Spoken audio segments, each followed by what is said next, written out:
மாணவ செல்வங்களுக்கு இனிய காலை வணக்கங்கள்.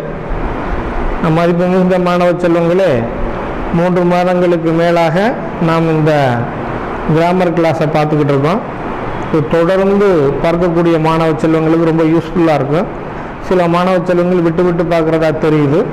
இருப்பினும் திரும்ப ஒரு தடவை ரீப்ளே பண்ணி பாருங்கள். ஏன்னா யூடியூப்பில் இருக்கிறதுனால உங்களுக்கு ஈஸியாக இருக்கும்.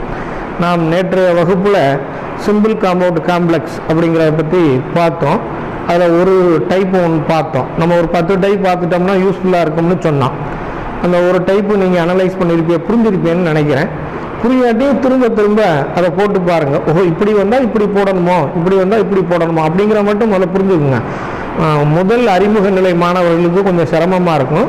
முன்னாடி சிம்பிள் காம்பவுண்ட் காம்ப்ளெக்ஸ்னு படித்தவங்களுக்கு ஓஹோ இப்படி இருக்கா, இது மட்டும்தானா அப்படிங்கிற சந்தேகம்லாம் இருக்கு. அந்த சந்தேகத்தெல்லாம் விட்டுருங்க. டைப் 1 இப்படி இருந்தால் இப்படி போடலாம் அப்படிங்கிற மட்டும் பார்த்துக்கோங்க.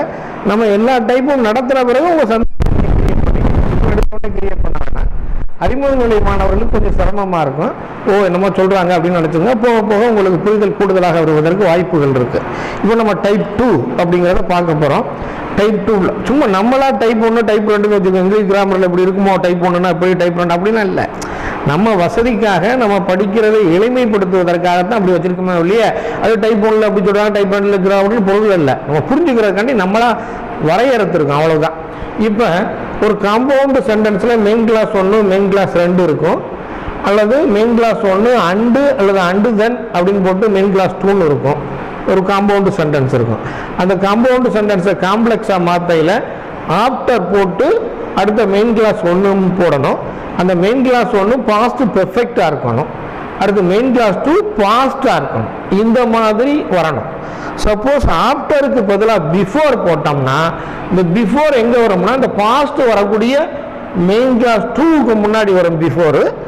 மெயின் கிளாஸ் 1ல் பாஸ்ட் பெர்ஃபெக்ட் வரும். இந்த கான்செப்ட் சிம்பிள் எப்படி இருக்கும்னா ஹேவிங், இந்த பாஸ்ட் பெர்ஃபெக்ட்ல ஹேடு பிளஸ் பாஸ்ட் பார்சல் போடுவோம். அதில் உள்ள இந்த ஹேடில் வெறுப்பை எஞ்சி போட்டோம்னா ஹேவிங் போட்டு அந்த மெயின் கிளாஸ் 1 உள்ள பாக்கி எல்லாத்தையும் அப்படியே எழுதிடணும். அப்புறம் மெயின் கிளாஸ் 2 ஆட்டோமேட்டிக்காக பாஸ்ட் வந்துடும், அப்படியே எழுதிடலாம். அல்லது ஆஃப்டர் ஹேவிங் அப்படின்னு போட்டு எழுதணும். இல்லை பிஃபோர் தான் வச்சு எழுதணும்னா பிஃபோர் போட்டு வெறுப்பை எஞ்சி அந்த மெயின் கிளாஸ் 2ல உள்ள வெறுப்பை எஞ்சி, இது மெயின் கிளாஸ் 1ல உள்ள பாஸ்ட் பெர்ஃபெக்ட். இது மெயின் கிளாஸ் 2ல உள்ளது, இது மெயின் கிளாஸ் 2ல உள்ளது. அப்படி மாறிக்கும், எழுதையில மாற்றி எழுதியிருக்கோம், அவ்வளோதான். அது மாதிரி இருக்கு. இப்படி எழுதையில கொஞ்சம் சிரமமாக இருக்கும் புரிதல்ல, அதெல்லாம் பற்றிலாம் ஒன்றும் கவலைப்படாது. இப்போ compound sentence main clause 1 main clause 2 அப்படின்னா என்னன்னா, இந்த பொறுத்த வரையும் இது 2 நிகழ்ச்சி நடக்கும். ஒரு நிகழ்ச்சி முன்னாடி நடக்கும், அது அடுத்த நிகழ்ச்சி அதுக்கு பின்னாடி நடக்கும். 2 ஈவெண்ட்டும் பாஸ்ட் ஈவெண்ட்டாக இருக்கும். அதில் ஒரு ஈவெண்ட்டு பாஸ்ட்டுக்கு பாஸ்டாக இருக்கும், ஒரு இறந்த கால நிகழ்ச்சிக்கு முன்னாடி நடந்த நிகழ்ச்சியாக இருக்கும். அதான் மேக்சிமமாக மெயின் கிளாஸ் 1 இருக்கும். மெயின் கிளாஸ் 2ங்கிறது அடுத்து நடந்த இறந்த கால நிகழ்ச்சியாக இருக்கும். இவ்வளவுதான் கான்செப்ட். 2 நிகழ்ச்சி, ஒரு நிகழ்ச்சி முன்னாடி நடந்திருக்கு, ஒரு நிகழ்ச்சி பின்னாடி நடந்திருக்கு, அவ்வளோதான். இது ஃபர்ஸ்ட் நிகழ்ச்சி, இது செகண்ட் நிகழ்ச்சி அப்படின்னு நினச்சிங்க. இது ஃபர்ஸ்ட்னு நினச்சிங்க, இது செகண்ட்னு நினச்சிங்க, அவ்வளோதான். இப்படி சும்மா மனசுக்குள்ள வச்சுக்கிறாங்க. இது செகண்டு, இது ஃபர்ஸ்ட் ஆக்ஷன், இது செகண்ட் ஆக்ஷன் அப்படின்னு வச்சுங்க. இப்போ ஃபர்ஸ்ட் ஆக்ஷன் முடிஞ்ச பிறகு செகண்ட் ஆக்ஷன் நடந்துச்சு, அதான் main clause 1 and main clause 2 அப்படின்னு சொல்லலாம். Main clause 1 and then main clause 2, இது நடந்த பிறகு இது நடந்துச்சு அப்படின்னு சொல்லலாம். அப்படின்னு சொல்றதுக்காண்டி எழுதியிருக்கப்ப இதை எப்படி நம்ம புரிஞ்சுக்கிறது அப்படிங்கிறது சில எக்ஸாம்பிள் எழுதியிருக்கேன். இங்க பாருங்க, he finished his work, அவன் வேலையை முடிச்சுட்டான். he went to bed, தூங்க போயிட்டான். 2 நிகழ்ச்சி தான். அவன் தூங்க போயிட்டான், அவன் வேலையை முடிச்சுட்டான், அவன் வேலையை நிறைவு செய்தான், அவன் உறங்க சென்றான். இதுல எந்த நிகழ்ச்சி முன்னாடி நடந்திருக்கு? உறங்க சென்றது முன்னாடி நடந்திருக்குமா, வேலையை முடிச்சது முன்னாடி நடந்திருக்குமா? வேலையை முடிச்சதுதான் முன்னாடி நடந்திருக்கு. அப்போ ஃபர்ஸ்ட் நடந்தது he finished his work, அப்புறம் அவன் தூங்க போனான், he went to bed. இந்த கான்செப்ட். அடுத்து பாருங்க, he got ticket, டிக்கெட் வாங்கினா. he ran towards the train, ட்ரெயினை நோக்கி ஓடுனா. அப்ப ட்ரெயினை நோக்கி ஓடுனா அவன் டிக்கெட் வாங்கினா. இப்ப நம்ம ரயில்வே ஸ்டேஷன்ல என்ன பண்ணுவோம், அவசரமா கவுண்டர்ல போய் டிக்கெட்டை வாங்கிக்கிட்டு ஓடுவோமா இல்லையா? அப்ப நிகழ்ச்சி ஃபர்ஸ்ட் நடந்தது டிக்கெட் வாங்கினது, பின்னாடி நடந்தது ரயிலை நோக்கி ஓடுனது. இந்த மாதிரி நிகழ்வுகள் இதான் கான்செப்ட், வேற எதுவுமே இல்லை. இனிமே உங்களுக்கு புரிஞ்சு போயிருக்கு. இங்க பாருங்க, he finished his work, he went to bed. இதுவும் காம்பவுண்ட் தான். இதை எப்படியே எழுதலாம், he finished his work and went to bed அப்படின்னு எழுதலாம். அப்புறம் எப்படி எழுதலாம், and then went to bed அப்படின்னு எழுதலாம். உங்களுக்கு புரிஞ்சுக்கிறதுக்காண்ட எப்படி எழுதியிருக்கேன். அப்போ என்னோட compound sentence, he finished his work, he went to bed. வழக்கமாக இது ஒரு சிம்பிள், இது ஒரு சிம்பிள்னு சொல்றது. ஆனால் இது ஒரு மெயின் கிளாஸ், இது ஒரு மெயின் கிளாஸ். ரெண்டு மெயின் கிளாஸ் வந்துச்சுன்னா அது காம்பவுண்ட் சென்டென்ஸ். 2-3 மெயின் கிளாஸ் வந்தால் காம்பவுண்ட் சென்டென்ஸ். இதில் அந்த மெயின் கிளாஸையும் சேர்க்கறதுக்கு கோஆர்டினேட் கன்ஜெக்ஷன் அண்டு தென் அப்படிங்கிற கோஆர்டினேட் கன்ஜெக்ஷன் அதையும் போட்டு வரும். அப்போ he finished his work and he went to bed அப்படிங்கிறது காம்பவுண்ட் சென்டென்ஸ் தான். he finished his work and then went to bed அப்படிங்கிறது காம்பவுண்ட் சென்டென்ஸ் தான். புரிஞ்சுக்கிறதுக்காண்டி எழுதியிருக்கேன். ஏன்னா எப்படி வேணாலும் வரும், அதெல்லாம் புரிஞ்சுக்கிறதுக்காண்டி எழுதியிருக்கேன். அப்போ இந்த புரிதல், ஓஹோ இப்படி இருந்தா இப்படி அப்படின்னு எழுதியாச்சு. இப்போ காம்ப்ளெக்ஸுக்கு வரான். காம்ப்ளெக்ஸ் வரையில் என்ன பண்ணணும், ஃபர்ஸ்ட் என்ன சொல்லிட்டான், ஆஃப்டர் அப்படின்னு ஆஃப்டர் எழுதியாச்சு. ஆஃப்டர். அடுத்து மெயின் கிளாஸ் ஒன்னா he finished his work. ஆனால் அந்த மெயின் கிளாஸ் ஒன்ல அந்த வெர்பு எப்படி இருக்கணுமா, பாஸ்ட் பெர்ஃபெக்ட்டா இருக்கணுமா. அப்ப ஃபினிஷ்டுக்கு பாஸ்ட் பெர்ஃபெக்ட் had finished. அப்ப என்னது, after he had finished his work comma அடுத்து ஆட்டோமேட்டிக்கா ரெண்டாவது main clause 2 he went to bed. இங்க பாருங்க, இதுல நமக்கு புரிதல் கூடுதலா இருக்கு. இங்க பாருங்க, had finished. இது had finished என்னது, பாஸ்ட் பெர்ஃபெக்ட். இதுல என்ன கான்செப்ட்னா, ஆஃப்டர் வரக்கூடிய வாக்கியம் ஃபாஸ்ட் பெர்ஃபெக்டாகவும் அடுத்து வரக்கூடிய வாக்கியம் ஃபாஸ்டாகவும் இருக்கும். இந்த புரிதல் நமக்கு கூடுதலாக இருக்க வேண்டும். ஆஃப்டர் வரக்கூடிய வாக்கியம் ஃபாஸ்ட் பெர்ஃபெக்டாகவும் அடுத்து வரக்கூடியது ஃபாஸ்டாகவும் இருக்கும். இது நமக்கு தெரியும், முன்னாடியே படிச்சிருப்பான். இந்த புரிதலும் இருக்கணும். நல்லா கவனமா பாருங்க, காம்ப்ளெக்ஸ் ஆஃப்டர் he finished தான், இந்த finished தான். ஆனா அது என்ன பண்ணணும், had finished. ஆஃப்டர் வந்தாவே பக்கத்தில் வரக்கூடிய verb had finished, past perfect, had finished his work, he went to bed அப்படின்னு எழுதிட்டான். Right, okay. சப்போஸ் இத பிஃபோர் நம்ம எழுதுறோம், ஆட்டோமேட்டிக்கா என்ன எழுதணும், before he went to bed he had finished his work. இந்த ஆஃப்டரை எடுத்துறணும். அப்ப பிஃபோர்னு எழுதியிருந்தா நம்ம எப்படி எழுதியிருக்கணும், இப்படியே எழுதுவோம். இதுல எழுதுவோம் he, இங்க எழுதுவோம் he had finished his work before he went to bed. அவ்வளவுதான், இப்படி தான் எழுதணும். பிஃபோர் பாருங்க, இதே காம்ப்ளெக்ஸ்ல ஆஃப்டர் வச்சு எழுதியிருந்தா after he had finished his work he went to bed அப்படிங்கிறது ரைட்டு. இல்லை நான் அப்படிங்கிற பிஃபோர் வச்சு தான் எழுதணும்னா he had finished his work before he went to bed. இந்த பிஃபோர் இங்க இருக்க பார்த்தீங்களா, பிஃபோர் ரொம்ப முக்கியம். இங்க பாருங்க, இப்படி எழுது. இல்லை நான் பிஃபோரை முன்னாடி தான் வச்சு எழுதுறேன். நான் இந்த பிஃபோர் அப்படியே பிஃபோர் உள்ள சென்டென்ஸை முன்னாடி கொண்டு வந்துடுறது. Before he went to bed he had finished his work. Before இங்க முன்னாடி எழுது, before he went to bed comma he had finished his work அப்படின்னு எழுதலாம். நான் இதுக்கு மட்டும் தான் பிஃபோர் வச்சு எழுதுறேன். பாக்கலாம் நீங்க புரிஞ்சுக்குங்க, போட்டு குழப்பிக்கிறவன புரிஞ்சுக்க. ரைட், இப்போ சிம்பிளுக்கு வர்றோம். சிம்பிள் பாருங்க, ரொம்ப சிம்பிள். சிம்பிளா பாருங்க, என்ன சொல்றான், ஹேவிங் போட்டு எழுதலாம் அல்லது ஆஃப்டர் ஹேவிங் போட்டு எழுதலாம். ஆஃப்டர் ஹேவிங் மட்டும் எழுதுறேன்.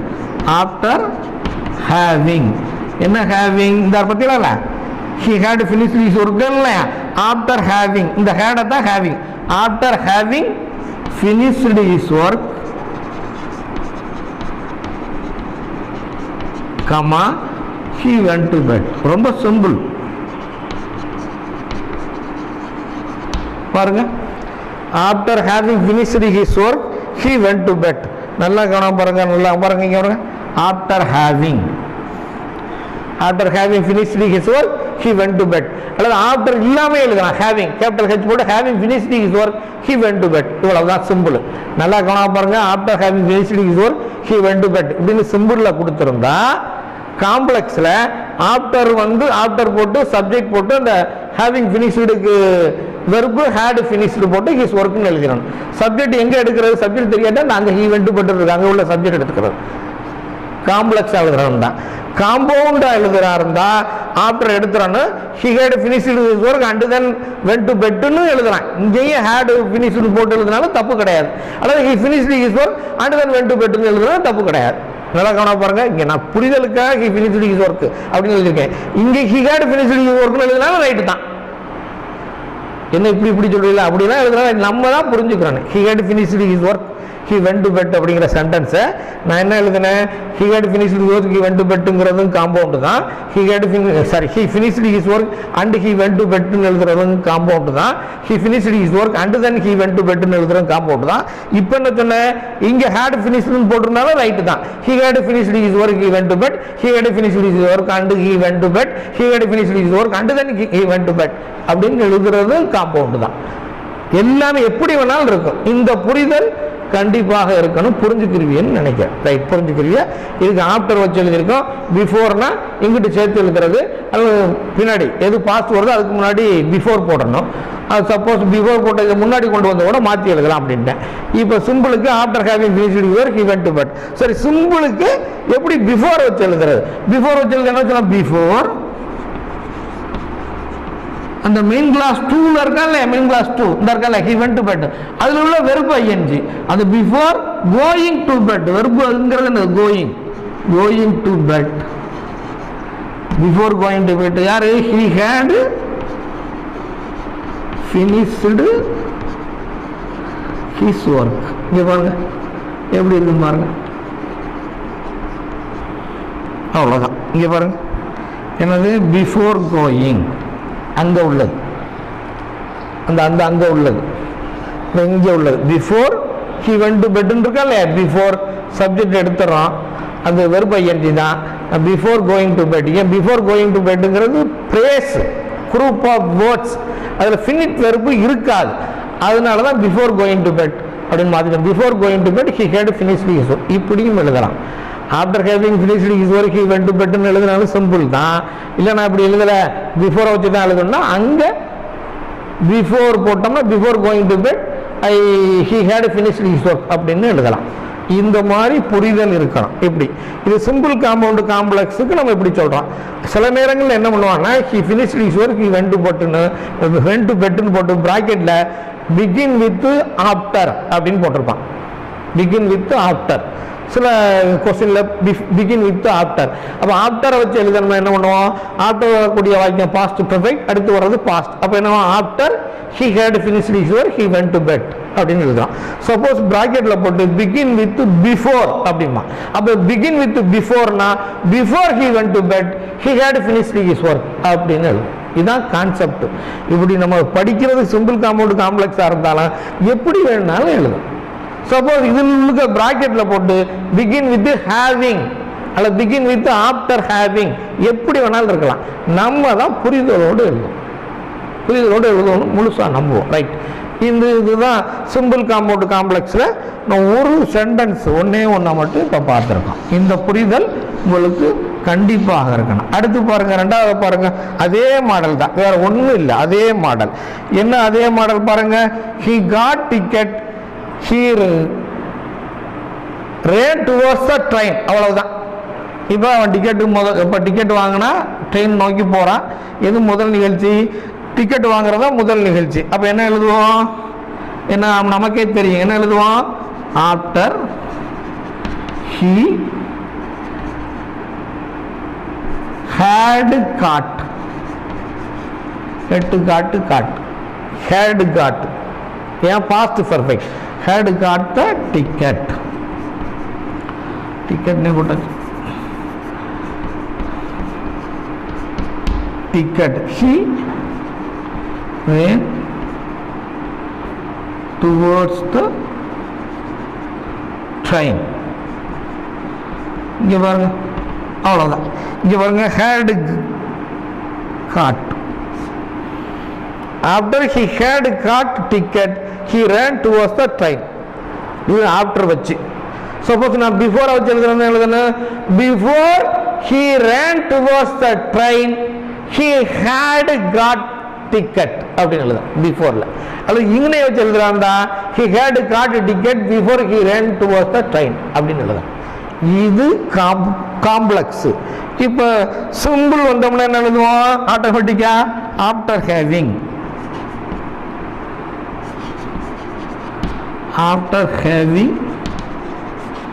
got ticket he ran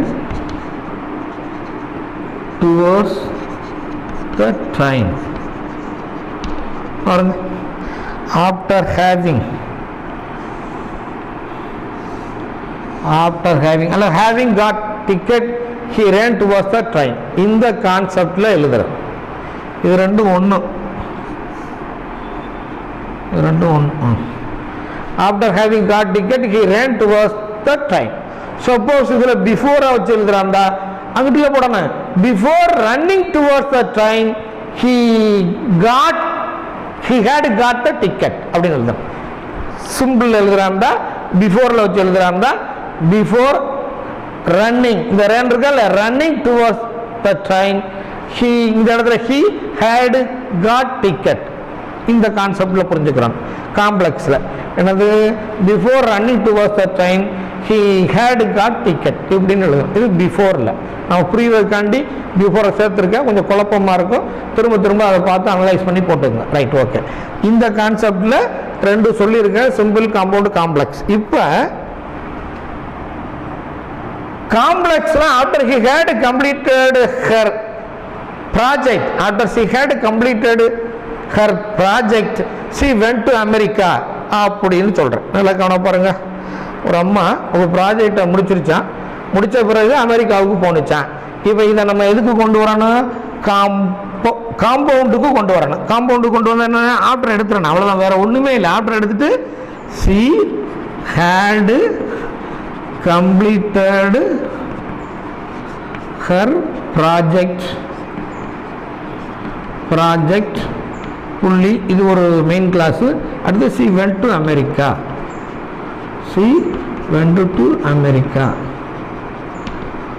இப்படி எழுதுறது காம்பவுண்டு தான். சப்போஸ் இதில் எப்படி எழுதலாம்? ஹேட் இல்லாமல் she completed her project she went to America அப்படின்னு எழுதுறது காம்பவுண்டு தான். அல்லது என்ன பண்ணலாம்? she completed her project and she went to America அப்படின்னு எழுதுறது காம்பவுண்டு தான். she completed her project and then she went to America அப்படின்னு எழுதுறது காம்பவுண்டு தான். இங்கே அப்படிதான், and then எது வேணாலும் எழுதிக்கலாம். நல்லா கவனம் பாருங்க மாணவர்கள், ஏதேனும் ஒன்று எழுதுங்க. ஆனால் புரியறதுக்காண்டி எல்லாத்தையும் சொல்லிக்கிட்டு இருக்கேன், உங்களுக்கு புரியணுங்கிறதுக்காண்டி. நீங்கள் எங்கள் வகுப்புகளில் படிக்கின்ற பொழுது, இங்கிலீஷ் கிராமர் புக் ஒர்க் புக்கில் படிக்கின்ற பொழுது உங்களுக்கு எது தேவையோ அதை மட்டும் படிங்க. இருந்தாலும் உங்களுக்கு முழுமையாக எல்லாம் தெரிய வேண்டும் என்பதற்காகத்தான் ஒரு காம்பவுண்டு சென்டென்ஸு இந்த ஸ்டைலில் எப்படி இருக்கும் அப்படின்னு நான் சொல்லியிருக்கேன். இப்போ என்ன? she had completed her project she went to Americaன்னு எழுதலாம். இந்த ஆப்டரை எடுத்துக்கிட்டு எழுதிடலாம். அல்லது அந்த had போடாமே she completed her project she went to America அப்படின்னு எழுதலாம். முதல்ல நடந்த முதல் நிகழ்ச்சி, அடுத்து நடந்த பக்கத்தில் உள்ள நடந்த நிகழ்ச்சி அப்படின்னு எழுதலாம்.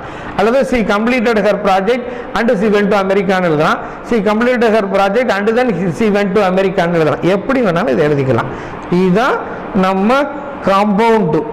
இது காம்ப்ளெக்ஸ்ல after she had completed her project she went to Americaன்னு இங்கே கொடுத்துருக்கேன், அதனால ஒன்றும் பிரச்சனை இல்லை. இதை சப்போஸ் பிஃபோர் வச்சு கொடுத்துருந்தா எப்படி எழுதியிருப்போம்? ஆஃப்டர் இல்லாமல் she had completed her project before she went to America, அமெரிக்காவுக்கு செல்வதற்கு முன்னாடி அவங்க ப்ராஜெக்டை கம்ப்ளீட் பண்ணிட்டா அப்படின்னு இது மாதிரியே எழுதலாம். அல்லது இதை முன்னாடி கொண்டு வந்து before she went to America she had completed her project அப்படின்னு பிஃபோர் வச்சு எழுதலாம். அது நீங்கள் புரிஞ்சுக்கங்க. ரைட். அடுத்து சிம்பிள், வேற ஒண்ணுமே இல்லை. சிம்பிள் தான். எப்படி சிம்பிள்? ஆஃப்டர் எழுதுவோம். ஆஃப்டர் என்ன? ஹேட் கம்ப்ளீட்டட் இருக்க, ஹேவிங் கம்ப்ளீட்டட், அவ்வளவுதான். Having completed her project she went to America. இங்கே பாருங்க சூப்பர் பாருங்க. after having completed her project she went to America. இதான் சிம்பிள். அல்லது having completed her project she went to America. இதான் simple. இது after வச்சு. Suppose before வச்சு எழுதுறதா அங்க பிஃபோர் வெண்ட் என்ன வரும்? ஆட்டோமேட்டிக்கா going. Before going to America she had completed her project. அவ்வளவுதான். இதை பார்த்துக்கிற வேண்டியதான். இங்கே பிஃபோர் போட்டு இந்த வெண்ட கோயிங் சப்ஜெக்ட் தேவையில்லை. Before going to America she had completed her project. இது பிஃபோரை வச்சு எழுதுறோம். புரிஞ்சுக்கங்க, உங்களுக்கு நல்லா புரியும். ரைட். அடுத்து பாருங்க, I had reached the station before the train left அப்படின்ட்டான். I had reached the station before the train left அப்படிங்கிறான். சிம்பிள். இப்போ இது காம்ப்ளெக்ஸ். இதை நம்ம காம்பவுண்டுக்கு வருவோம். அங்கே என்ன சொல்லிட்டான்? பிஃபோர்னு சொல்லியிருக்கான். உங்களுக்கு புரியணுங்கிறக்காண்டி தான் நானே பிஃபோர் எழுதியிருக்கேன். பிஃபோர் அப்போ என்ன எழுதலாம்? என்னது? I had reached the station